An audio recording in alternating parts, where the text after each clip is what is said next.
Hi, I'm Michael McCarthy. I'm your instructor for the blockchain course and on the instructor team for the entrepreneurship and innovation class. How do you do summaries that are 2, 3, 5 sentences long? The blockchain course, the requirement is 2 to 3 sentences for a summary. The entrepreneurship class is 5 sentences.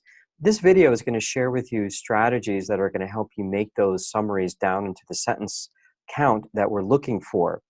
For starters, we're going to be looking for a mindset. When you watch a movie that is maybe 2 hours long and a friend says, "What was that movie about?"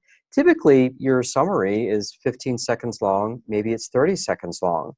So you're already used to summarizing something really, really long down to something super short. And we're going to be taking that same mindset, but onto written information that you're reading, these articles and books that have been assigned. So we're going to take the perspective of summarizing like it's a movie. Also, we're going to take the mindset that you, the author doing this homework, are a teacher. And you're going to be teaching the students all the information that's in this article or book. The only source of information they have is you. And you have to teach them everything they need to know from this article. And you are the only source of information. So everything has to be really, really important. It also has to be executable. That also means that there's not going to be any editorial or opinions or adding anything that isn't necessary. So what we're going to do now is share with you an actual student's homework before it has been summarized. She had a challenge. She said, "Can you help me?" And I said, "Well, sure, I'm going to make a video. If I could use your homework, I'll make a video for the whole class." And she graciously volunteered herself up to be used so that we can show everyone how we're going to do this. So let's start with her original text that basically said, "Summarize this article, The Myths of Innovation, to the best of your ability." So she did this. This is what she sent over. It's too long. The requirement for the entrepreneurship class is 5 sentences. So now the first thing we're going to do is split out your summary and number each sentence. Now we can start with what we're looking for before the surgery starts. She has 9 sentences, and we need to get it down to 5. Now what we're going to do is just bold what is important in this summary. So for example, take a look at sentence 1. Scott Birkin and the Myths of Innovation brings to light that. I didn't highlight it because we don't need it. Why? Because the title of our homework is Scott Birkin, Myths of Innovation. We don't need to have that information twice because words are very scarce in this homework.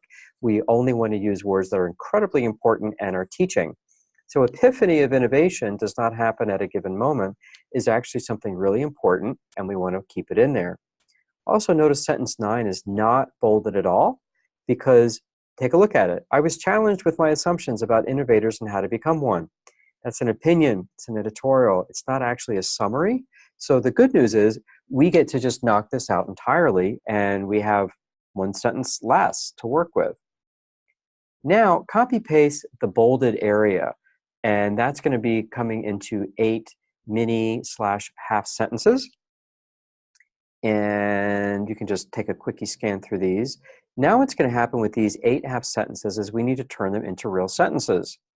So take a look at sentences 1 and 2 can actually be combined into new sentence 1. Also notice that I have an error here on purpose because there's an area for correcting that. The epiphany of innovation doesn't happen at a given moment, but can happen anytime, after hours, years, etc. Just put them together, and we're going to do an editorial on the grammar and word choice a little bit later. But right now, we just want to get these thoughts together. Sentences 3 through 6 can actually be combined into sentence 2. Notice I have a typo here on purpose because we're also going to be reviewing for typos. And sentence 3 is a merge of sentences 7 and 8. Now put the 3 sentences together. The epiphany of innovation doesn't happen at a given moment, but can happen anytime. You can also take a look at your typos and try to make these sentences look good. Now we're going to be doing the final polishing. So take a look at the final summary. The epiphany of innovation doesn't happen at a given moment, but can happen anytime after hours or years of focused work to find a successful idea that can change the world. Successful innovators see one problem clearly that needs solving while dealing with uncertainty, learning from mistakes, paying a hefty price of time and sanity, while intensely and willingly figuring out a better product. You can become an innovator as well by following this roadmap, observing more, focusing on one problem, and being a fearless prototyper, experimenter, and designer. This is where we do our typo check. This is where we make sure we have the correct word choice. Also notice in the last sentence, you can become an innovator as well. This is where we want to make sure that our words are basically saying to the reader, I am teaching you something. You can use this for your own benefit. And now you are clearly taking the role of being a teacher.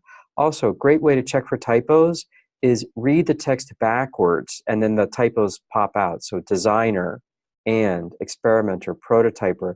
If you scan for typos backwards, just like my cursor is going, it's easier to see the typos. And that is how I do my summaries. That's how I encourage you to do your summaries. This has been working for years for students. I hope this helps you. If you have any challenges, please shoot me an email. I'm Michael McCarthy at g.harvard.edu, and I look forward to reading your homeworks.